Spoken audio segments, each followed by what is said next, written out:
Thomas Sankara. Thomas Yes. Sankara says we must choose either champagne for a few or safe drinking water for all, right? Sun Shu from China says an evil man will burn his own nation to the ground to rule over the ashes, right? These are just metaphors or statements which have come out from great men, wise statements. It's not alluding to any particular individual. But as we segue into the discussion of the Zimbabwean election, a lot of people had their hopes. A lot of people messaged us. Some reposted our tweets on Twitter. Some contacted us through some of our mailing platforms. And their disappointment in the election results, some were jubilant. We accept all feedback. They are jubilant, the hurt, the dejected, the excited about, the future of another 5 years with President Emerson, His Excellency, I might say His Excellency, President Emerson Mnangagwa, and commiserations to the opposition leader, Nelson Chamisa. As it stands right now, we understand there may be some legal challenges.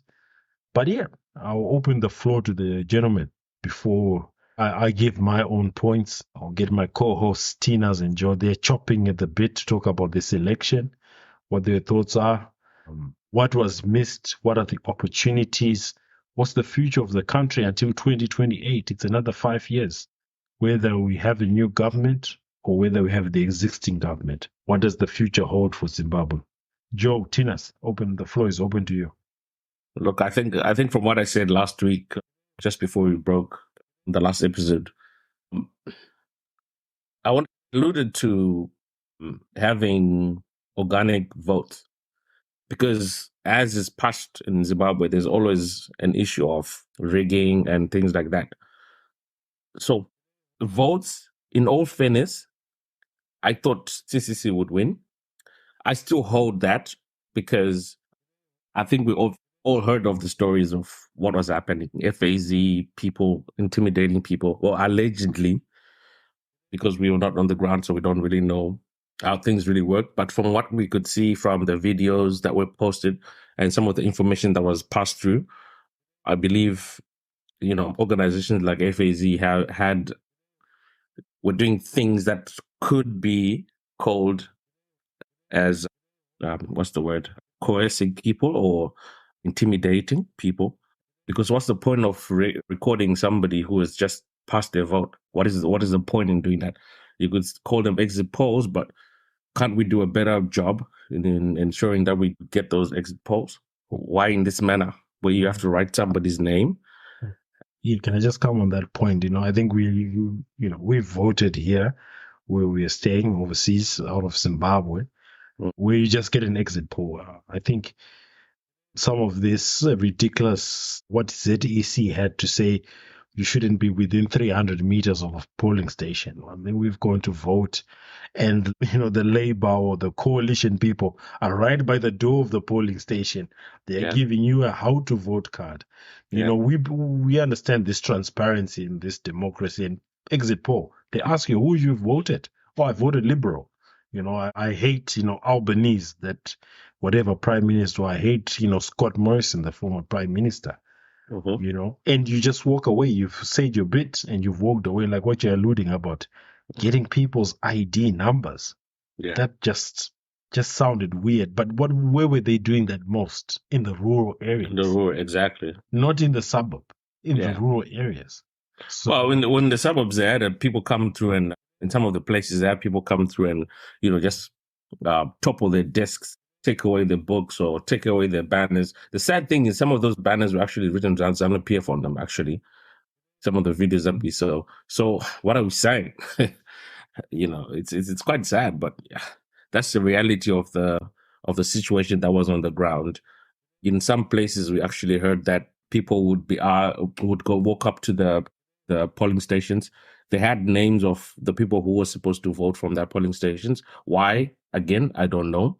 But if you check your name on it, your name would not be there. And I think one of the people who alluded to this was, I think his name is Blessing Klanger. I think Dara, he's probably known as Dara. He does Heart and Soul TV thing. And he spoke on this and he said, I had to walk to 3 different polling stations to check my name, and my name was not all there.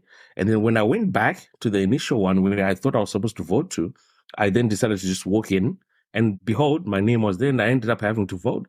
But if it was somebody who was not, ready to find out what was really going on, they could have easily just walked away and said my name was not there. So these are some of was that affecting only the ruling party supporters or all the voters? Whichever way it affected, and it shouldn't be the issue. Because at the end of the day, why are you putting names outside? If I have registered to vote, my name should be on it. Yes. Regardless. If I have done it, my name should be on it. So and again, we'll come back to Tina's before Joe jumps in. Joe is jumping at the bit. What Tina is saying is that if you live in a particular district or a particular area or constituents, your name is on every polling station, right? We're not saying Zimbabwe is the perfect election, but we're giving other examples of some supposed democracies. Yes, they may not be democratic because, their media are allegiant to the left of politics or to the right of politics or to a particular agenda. But I can vote in a supermarket, I can vote at a primary school, I can vote at a gym if it's a polling station because my name has been printed everywhere. Yeah. Right? And then if they want to see that, Captain P has voted in 5 different polling stations, they've got the data and they can send me a fine after. Actually, I think what happens like in Australia, I've not voted here, but I heard people who were speaking on this and they were saying, you can vote anywhere you want to, but your vote is going to be regarded as a postal.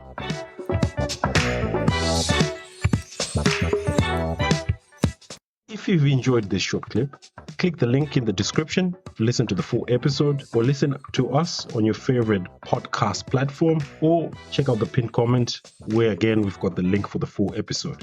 Remember to subscribe, like, share, leave your comments. Let's have a discussion what you feel about this topic which we shared on this amazing short clip of Amajian's podcast. Thank you and have an awesome week.